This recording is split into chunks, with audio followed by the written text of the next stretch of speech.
Everyone, welcome back to new video. तो कैसे हैं आप लोग? आई होप कि आप सब अच्छे होंगे। और जैसे कि आपको वीडियो में दिख रहा होगा, हमारे साथ हैं आज अनुष्का मैम। और अनुष्का मैम से जो काफ़ी सारे हम क्वेश्चंस करने वाले हैं, काफ़ी सारे आप कमेंट्स करते हो केमिस्ट्री से रिलेटेड। तो उसमें क्या है, बहुत सारे लोग पूछते हैं किस तरीके से केमिस्ट्री पढ़नी चाहिए हमें। तो आज हम मैम से जानेंगे। तो hello ma'am. Hello hello hello students. जी तो कैसे हो मैम? मैं बहुत बढ़िया हूँ, बहुत बढ़िया। तो अभी मैंने कल ही आपने लाइव किया था, तो मैंने पूरा लाइव देखा था। अभी चैनल की आपने स्टार्टिंग की है। जी जी बिल्कुल। तो उसमें अभी न्यू क्या आने वाला है?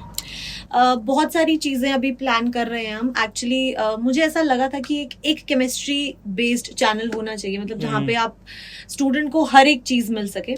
सो अभी हमने ये स्टार्ट किया है ग्रो करना। अभी हमने एक ऑर्गेनिक की सीरीज़ वहाँ पर स्टार्ट कर रखी है। एंड धीरे धीरे वी आर प्लानिंग कि हम फिजिकल से रिलेटेड भी कुछ लेकर आएंगे। एंड जो बोर्ड और सीवीटी के लिए प्रिपेयर कर रहे हैं स्टूडेंट्स, उनके लिए भी कुछ बहुत एक्साइटिंग आने वाला है। तो अभी इसमें केमिस्ट्री रहेगा या फिर फिजिक्स बायो भी ऐड होने वाला है? एग्जैक्टली कल आई थिंक मैंने लाइव में भी यही डिस्कस किया था कि अभी तो क्योंकि मैं हूँ अकेले ही, तो केमिस्ट्री ही मैं पढ़ाने वाली हूँ। क्या ना, फिजिक्स मुझे आती नहीं है। तो जब धीरे धीरे विद टाइम जब हम चीज़ें प्लान आउट कर लेंगे, तो आई एम प्लानिंग अगर कभी कोई स्टूडेंट्स के बेनिफिट के लिए हम अगर किसी अच्छे एजुकेटर के साथ कोलैब कर सकें और उनकी नीड्स के हिसाब से कुछ फाइंड आउट कर पाए, तो डेफिनेटली हम लेकर तो इसमें क्या है, मतलब एज ए मेरी ऑडियंस काफी सारी हिंदी मीडियम से रिलेटेड है। ओके। तो हिंदी मीडियम के ऑडियंस को क्या रहता है, बहुत ज्यादा कंफ्यूजन रहता है क्या, क्योंकि वो हिंदी मीडियम से, मैं भी खुद हिंदी मीडियम से हूँ। तो उसको ये रहता है इंग्लिश में समझ नहीं आएगा, तो हिंदी से करना है, इंग्लिश से करना है, या फिर उसके हिसाब से आपके हिसाब से हिंदी बेटर रहता है, जो मतलब हिंदी मीडियम से करे हुए हैं लोग बहुत सारे। तो वो हिंदी से ही करना चाहिए उनको या इंग्लिश में शिफ्ट होना चाहिए? मुझे ऐसा लगता है कि मतलब अपने आप को ना एक बैरियर में नहीं रखना चाहिए। That is it. ये बिल्कुल सही है कि बहुत सारे स्टूडेंट्स हिंदी मीडियम से पढ़े होते हैं, तो उनको इंग्लिश की चीजें समझने में प्रॉब्लम होती है। बट अगर आप आजकल के एजुकेटर्स देखेंगे तो वो ऑलमोस्ट हिंदी में ही पढ़ाते हैं। वो कुछ बेसिक टर्मिनोलॉजीज होती हैं जो इंग्लिश के वर्ड्स यूज करते हैं, आई गेस। तो उन वर्ड्स को तो अगर आप बाहर की दुनिया में जाएंगे तो आप देखेंगे कि हर कोई इंग्लिश ही यूज कर रहा है, इंग्लिश टर्म्स यूज कर रहा है। हम ये नहीं कहेंगे कि इंग्लिश पूरा यूज कर रहा है। तो मुझे लगता है कि थोड़ा सा फ्लेक्सिबल अगर वो स्टूडेंट्स हो जाए ना, तो उनके लिए ज्यादा अपॉर्चुनिटीज हो जाएंगी। बिकॉज बहुत कम एजुकेटर्स हैं जो प्योरली हिंदी में पढ़ाते हैं। Hindi plus English, I think हर कोई हिंदी प्लस इंग्लिश पढ़ा रहा है। जो रिटर्न होता है वो इंग्लिश में होता है, बाकी बोलते हिंदी है। और इतने हिंदी के स्टूडेंट्स जो होते हैं ना, वो ज्यादा स्मार्ट होते हैं, मुझे ऐसा लगता है पर्सनली, क्योंकि वो हिंदी के साथ इंग्लिश भी करते हैं। मैं जब कॉलेज में थी तो मेरे कॉलेज में भी बहुत सारे स्टूडेंट्स थे जो प्योर हिंदी मीडियम से थे। तो जो हिंदी मीडियम के जो स्टूडेंट्स थे वो आई थिंक हमसे ज्यादा टैलेंटेड थे, क्योंकि वो इंग्लिश के जो भी बेसिक टर्म्स होते हैं वो धीरे धीरे उन्हें याद करने लगे और समझने लगे, जो शायद अगर हमें जो इंग्लिश मीडियम में पढ़े होते हैं उन स्टूडेंट्स को हिंदी के वर्ड्स याद करने को बोल दो, नहीं हो पाएगा। बट हाँ, वही मैं बोल रही हूँ, आपने पक्का ये सब चीजें अपनी लाइफ में एक्सपीरियंस की होंगी। काफी सारे इंग्लिश मीडियम वाले और हिंदी मीडियम दोनों के साथ रहा हूँ। एग्जैक्टली। तो कुछ जैसे बोल देते हैं हिंदी का कोई वर्ड होता है, तो ये क्या होता है? हाँ एग्जैक्टली। तो जो हिंदी के स्टूडेंट्स होते हैं थोड़े ज्यादा टैलेंटेड तो होते हैं डेफिनेटली। तो वो कर लेंगे। एंड इनफैक्ट वो अभी पढ़ने के प्रोसेस में भी उनको हेल्प करेगा। एंड जब वो डॉक्टर्स बन जाएंगे तो तब भी उनको ये वर्ड्स तो यूज करने ही पड़ेंगे डे टू डे लाइफ में। क्योंकि एमबीबीएस करेंगे तो सारा इंग्लिश होना ही है। एग्जैक्टली। हर तरह के लोग उन्हें मिलेंगे जिनके साथ वो बात कर पाएंगे, तो उन्हें वो चीज सीखनी ही है इवेंचुअली। तो आई थिंक हेल्प तो अभी इसमें कुछ रहेगा, जैसे केमिस्ट्री का, अपने जो केमिस्ट्री वाइज हमारा चैनल चल रहा है, तो हिंदी मीडियम के लिए थोड़ा और किया जाएगा? मैं प्लान कर रही हूँ, मैं ट्राई करूंगी। अभी तो जैसे मैंने बोला ना, मैं इतनी टैलेंटेड नहीं हूँ, तो मुझे हिंदी के वर्ड्स याद करने में थोड़ा प्रॉब्लम होता है। तो मैं कोशिश करती हूँ कि मेरे हिंदी के जो स्टूडेंट्स हैं उनको सारी चीजें समझ आए। तो जो कुछ टर्म्स है वही मैं इंग्लिश के यूज करती हूँ, बाकी मैं प्योर हिंदी में ही पढ़ाती हूँ। But let's hope for the best कि मैं प्योरली हिंदी एजुकेटर्स, अगर कभी मैं किसी के साथ कुछ प्लान कर पाई कोई कोर्स, तो definitely I am open to that. तो अगर आपके रिकमेंडेशन में भी कोई अच्छे से टीचर है तो बता देना। हाँ, कमेंट करके बताना। और मैम का चैनल जो मैं इसमें मेंशन कर रहा हूँ, यहाँ से चैनल देखें पहले एक बार, उसमें स्टेप बाय स्टेप सारे जो है वो प्लेलिस्ट के तौर पे सारे लेक्चर्स आ रहे हैं, डिवाइड है। अभी जैसे जेई और नीट में जो है केमिस्ट्री दोनों में है, तो इसमें जेई में और नीट में केमिस्ट्री सेम होती है, कुछ डिफरेंट होता है? कुछ टॉपिक्स ऑब्वियसली डिफरेंट होते हैं. अगर आप बेसिक्स की बात करोगे तो बेसिक्स दोनों के सेम हैं. जैसे अगर हम ऑर्गेनिक केमिस्ट्री के बेसिक्स की बात करेंगे तो वो सेम है. आप फिजिकल को स्टार्ट करोगे तो जैसे ABCD सबके लिए सेम होती है, बिल्कुल वैसे ही केमिस्ट्री, चाहे आप JEE की बात करो चाहे नीट की बात करो, बेसिक्स इक्वली इंपॉर्टेंट होते हैं. बट कुछ टॉपिक्स होते हैं, जैसे अगर हम बात करें ओलियम टॉपिक होगा मोल कॉन्सेप्ट में, रेडॉक्स में पढ़ते हैं कई स्टूडेंट्स, वो JEE के पॉइंट ऑफ व्यू से थोड़ा ज्यादा इंपॉर्टेंट है. नीट के स्टूडेंट्स इतना उसे नहीं पढ़ते हैं, क्योंकि एज ए नीट एस्पिरेंट मुझे JEE के नाम से ऐसा लगता है उसमें केमिस्ट्री भी हार्ड होगी, फिजिक्स एग्जैक्टली. और हार्ड भी मैं आपको बताती हूँ, ऐसा कुछ नहीं होता कि टॉपिक बहुत ही अलग अलग है. टॉपिक्स वही होते हैं, बस उनका लेवल जो होता है कॉन्सेप्ट पे ज्यादा वहां पे क्वेश्चंस पूछे जाते हैं. तो basics are same, but yes मैं यही रेकमेंड करती हूँ नीट के और JEE के स्टूडेंट्स को कि आप सिलेबस को स्टिक हो जाओ, सिलेबस को देख के पढ़ो. अब बहुत सारे नीट के स्टूडेंट्स भी ना JEE का भी पूरा सिलेबस कर लेते हैं. उन्हें लगता है ये वाली रिएक्शन भी, ये भी कर लेते हैं, ये भी कर लेते हैं. Yes, knowledge is good, but अगर आप सिलेबस के हिसाब से जाओगे तो I think that will work more. Okay. तो जैसा क्या रहता है, मतलब स्टेप बाय स्टेप, जैसे हम लेक्चर लेते हैं, हमारे पास क्वेश्चंस होते हैं करने के लिए, रिवीजन करने का होता है, तो स्टेप बाय स्टेप हमें किस तरीके से पढ़ना चाहिए, किस सीक्वेंस में पढ़ना चाहिए? ये तो मैं हर बार स्टूडेंट्स को बोलती हूँ कि जनरली स्टूडेंट्स की आदत होती है कि एक टॉपिक पढ़ा और फटाफट हाई लेवल के क्वेश्चंस कर लेते हैं. अगर आप JEE के लिए प्रिपेयर करें तो एडवांस वाले क्वेश्चंस कर लेते हैं. अगर ऐसा स्टूडेंट्स करते हैं तो वो बहुत ही बड़ी गलती कर रहे हैं. आप स्टेप बाय स्टेप जब मूव करते हो, आप पहले एक कोई थियोरी पढ़ी, आप normal direct question formula based करो, उसके बाद में आप हाई लेवल के क्वेश्चंस करो, और फिर जो आपके एडवांस लेवल के क्वेश्चंस होते हैं उनको अप्रोच करना चाहिए. बिकॉज एक इंसान के लिए ना, वो होता है ना, दिल तो बच्चा है जी, तो उसको मोटिवेट हम ऐसे ही कर सकते हैं कि अच्छा ठीक है, एक क्वेश्चन हुआ तो दूसरा क्वेश्चन करने का मन करेगा. तो वो कब होगा? जब आप easy step by step move करेंगे. तो आई फील लाइक कि टाइम दो, लेकिन उस कॉन्सेप्ट को एकदम क्रिस्प कर लो उसके बाद. और जैसे रहता है कि बहुत सारे पूछते हैं मुझसे खुद इंस्टा पे, जैसे चैनल है तो मेरे इंस्टा का उसमें रहता है, तो वहाँ पे ऑडियंस आती है इंस्टा पे, पूछती है कि भाई कितने घंटे पढ़ना चाहिए, कितने घंटे पढ़ना चाहिए. अब ये क्वेश्चन ही मुझे सही में गलत लगता है, कितने घंटे पढ़ना चाहिए. क्योंकि क्या होता है, जब हम घंटे डिसाइड कर लेते हैं तो हम सिर्फ उस टाइम को ही देखते रहते हैं कि अच्छा अभी आधा घंटा हो गया, अभी आधा घंटा और पढ़ना है. मुझे ऐसा लगता है कि आपको टॉपिक वाइज पढ़ना चाहिए, या फिर आपको अब हर दिन का एक गोल सेट करना चाहिए और आपको उसको अचीव करना है. अब वो आप अपनी लर्निंग कैपेबिलिटीज, बहुत सारे स्टूडेंट्स होते हैं जिनकी ग्रास्पिंग पावर बहुत ज्यादा होती है, और कुछ ऐसे स्टूडेंट्स होते हैं जिनको एक चीज को पढ़ने में थोड़ा टाइम लगता है. सो आई फील लाइक कि स्टूडेंट को, अब हर किसी को पता होता है कि मेरे को कितना टाइम लगेगा एक टॉपिक को समझने में. सो उसे अगले दिन स्टार्ट होने से पहले, बेसिकली अगर आप रात की बात करें तो अभी रात को सोने से पहले अगले दिन का अपना गोल सेट कर लो कि कल मुझे ये एक चैप्टर कंप्लीट करना है. तो आप घंटे मत देखो, आपको वो कंप्लीट करना है. कुछ दिन रात का भी रहता है कि दिन में पढ़े, रात में पढ़े. हाँ, ये भी अच्छा ऐसे रात की स्टडी बढ़िया होती है या फिर दिन की, इस तरीके से? हाँ बिल्कुल, ये भी क्वेश्चन बहुत ज्यादा कॉमन है. मैं ये सही में स्टूडेंट्स के ही क्वेश्चंस लग रहे हैं एकदम. भाई यही मुझे इंस्टा पे आते हैं बहुत सारे कि नीट, एक तो मतलब सबसे पहले अगर कोई नया बंदा आएगा वो बोलेगा नीट की स्टडी कैसे करें. तो ये भी again student to student, person to person depend करता है. मैं थोड़ा जल्दी उठ के पढ़ने वाली इंसान थी, बट अगर कोई ऐसा बच्चा है जिसको रात को ही सब अच्छे से, मतलब नींद नहीं आ रही है, अब उसको 2-3 बजे तक नींद नहीं आती है, और वो ये सोच के कि सुबह ज्यादा पढ़ाई होती है. ब्लॉग से जो मैं डालता था नीट से रिलेटेड ही, तो मैं रात को ही ज्यादा पढ़ता था. हाँ, तो वो पर्सन टू पर्सन होता है. अब मुझे एक बात बताओ, अगर आप रात को पढ़ पाते हो, आप 12 बजे सो भी जाओगे तो उसके बाद भी आपको नींद नहीं आएगी, और आप 5 बजे का अलार्म लगा के सो जाओगे और 5 बजे उठोगे और किताब लेके सो ही रहे होगे, तो क्या फायदा. एग्जैक्टली. तो ये सब बातें सुनी सुनाई होती है कि सुबह ज्यादा पढ़ा जाता है, जो आपके लिए सही है. ट्राई करके देखो, मे बी आपको सुबह ज्यादा ग्रास्पिंग पावर हो आपकी, तो आप मॉर्निंग पर्सन हो, और नहीं तो आप नाइट पर्सन हो. अभी जैसे मैंने पूछा था कि नीट की तैयारी कैसे करें, तो मुझे इसका आंसर किस तरीके से देना चाहिए? नीट की तैयारी कैसे करें, मतलब एक ही लाइन होता है, एक ही लाइन, न्यू बंदा होता है कोई, हाँ. तो उस तरीके से डायरेक्ट आके पूछते हैं नीट की तैयारी कैसे करें?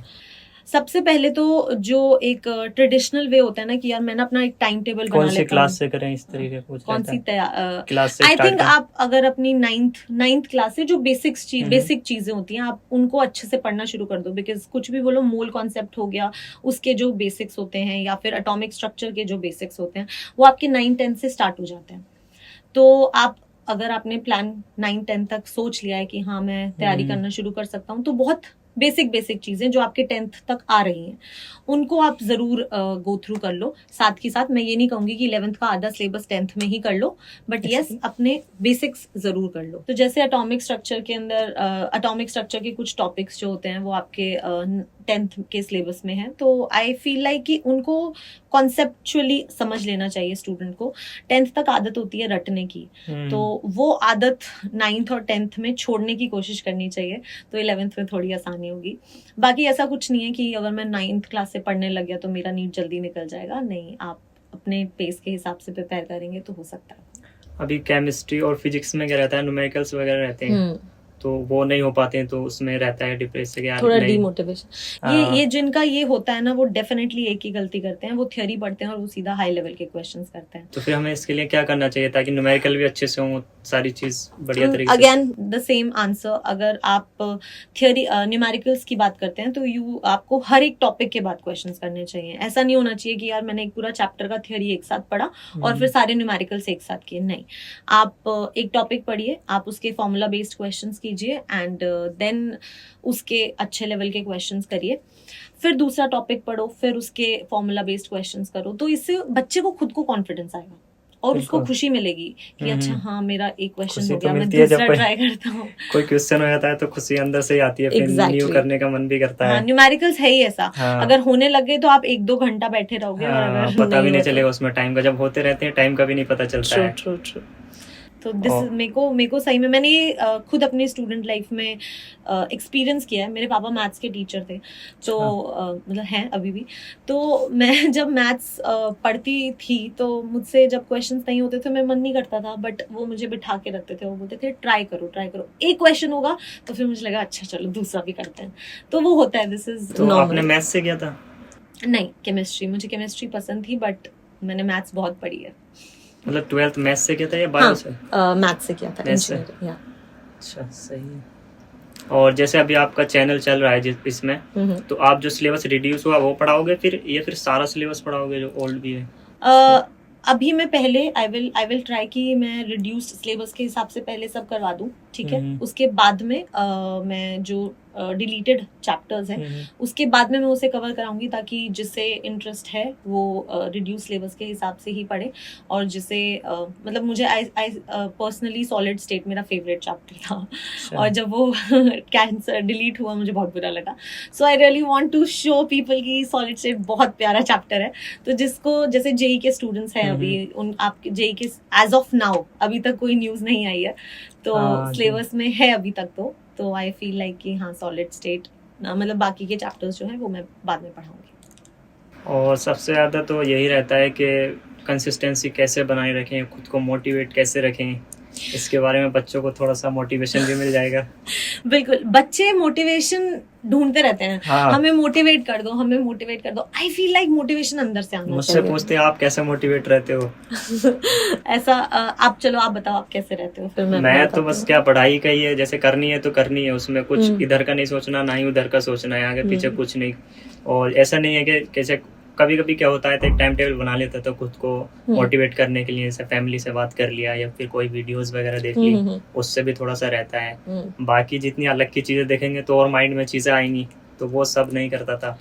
आप अपने मम्मी पापा से जब अपनी प्रिपरेशन जर्नी में थे, आप घर से प्रिपरेशन करते थे? नहीं, अलग। मैंने क्या किया था, ऑनलाइन पढ़ाई कर रहा था। ओके। लेकिन अपना रूम अलग ले रखा था पढ़ाई के लिए, सेपरेट बिल्कुल। ठीक है। रहता भी अकेला ही था उसमें। अच्छा, ठीक है। तो मोस्टली स्टूडेंट्स, चलो आपके एटलीस्ट पेरेंट्स आपके साथ थे, तो आपका ना एक कांस्टेंट मोटिवेशन आपको पता भी नहीं है बट आपके साथ ही था, क्योंकि पेरेंट्स हैं आपका सबसे बड़ा मोटिवेशन। मेरी लाइफ में भी वही सबसे बड़ा मोटिवेशन था। सो मुझे ऐसा लगता है अगर स्टूडेंट बाहर प्रिपेयर कर रहा है तो पूरे दिन में एटलीस्ट 10 मिनट अपने मम्मी पापा से बात करने के लिए निकाल लो। तुम उनसे बात करोगे और तुम अपने आप मोटिवेट हो जाओगे। क्योंकि अभी जैसे मैं घर से अब जब जाता था ना रूम पे, तो उस टाइम बहुत मोटिवेशन रहता था कि ये भी पढ़ना है, जाके ये भी कवर करना है। क्यों आता था वो? क्योंकि घर से बहुत मोटिवेशन के करीब होते हैं। एग्जैक्टली वो इतनी भोले से, मतलब आपके पेरेंट्स बहुत इनोसेंट होते हैं और वो इनोसेंटली इतनी ऐसी बातें करेंगे कि यू वांट कि यार इनके लिए कुछ करना है। अगर मैं कुछ बन गया, मैं कुछ बन गई,